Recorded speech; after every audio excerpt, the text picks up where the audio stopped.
பாஜக அதிமுக பேச்சுவார்த்தைகள் தொடங்கி இருக்கிறது. என்னென்ன விஷயங்கள்லாம் பேசப்படும் அப்படின்றது மிகுந்த எதிர்பார்ப்பை ஏற்படுத்தி இருக்கிறது. நம்முடைய பத்திரிகையாளர் திரு டிவி சோமு இணைந்திருக்கிறார். வணக்கம் திரு டிவி சோமு. இந்த பேச்சுவார்த்தை பற்றி உங்களுடைய பார்வைகள் என்ன?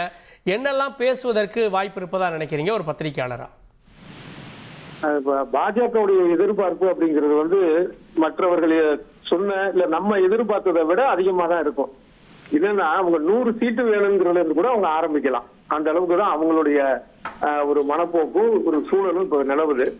முக்கியமா என்னன்னா இப்ப இந்த திருப்பரங்குன்ற விவகாரம் இருக்கு இல்லையா, அது ஒரு பக்கம் திமுகவுக்கு சாதகமாக இருந்தாலும் இன்னொரு பக்கம் அது பாஜகவுக்கு சாதகமானதுதான். பாஜக கூட்டணியில் அதிமுக இருந்தாலும் இந்த திருப்பரங்குன்ற விவகாரத்தில் பாஜகவுடைய நிலைப்பாடை இவங்க அதிமுக ஆதரித்தாலும் கூட அது பாஜகவுக்குமான மட்டுமான ஒரு வெற்றியாக தான் பார்க்கப்படுது. அதனால அவங்க தேர்தலில் நிச்சயம் ஒரு 100ல் ஆரம்பிப்பாங்க, 60 அப்படிங்கறதுல பிடிவாதமா இருப்பாங்கன்னு நான் நினைக்கிறேன். இதுக்கு முக்கிய காரணம் பாஜகவுக்கா இல்ல including NDA OPS TTV include பண்ணி நினைக்கிறீங்களா? அவங்களுக்கு சேர்த்துதான். அதனாலதான் அவங்க அதுல உறுதியா இருப்பாங்கன்னு நினைக்கிறேன். ஏன்னா இவர் அதை விரும்பாட்டி கூட இப்ப ஏற்கனவே பலவித நிர்பந்தங்கள் பாஜக அதை விதிச்சு அதுக்கு இவர் இபிஎஸும் அதுக்கு சரி அப்படின்னு தான் போயிருக்கிறாரு. அத மாதிரி இந்த விஷயத்திலே அவர் ஒத்துக்கிட்டு தான் ஆவார். அந்த மாதிரிதான் இருக்கு சூழல்.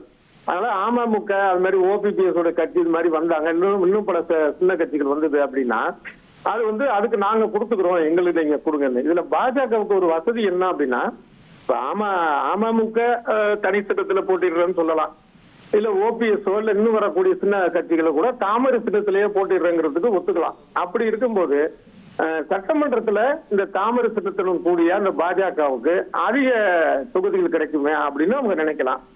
அநேகமா இந்த 60 அப்படிங்கிறது இவர் இபிஎஸ் ஒத்துக்குவாரு அப்படின்னு தான் நான் நினைக்கிறேன். நன்றி திரு டிவி சோமு, இணைந்து உங்களுடைய பார்வைகளை பதிவு செய்ததற்கு நன்றி. உங்கள் தந்திவன் தொலைக்காட்சியில் அரசி தினமும் பிற்பகல் 2 மணிக்கு காண தவறாதீர்கள்.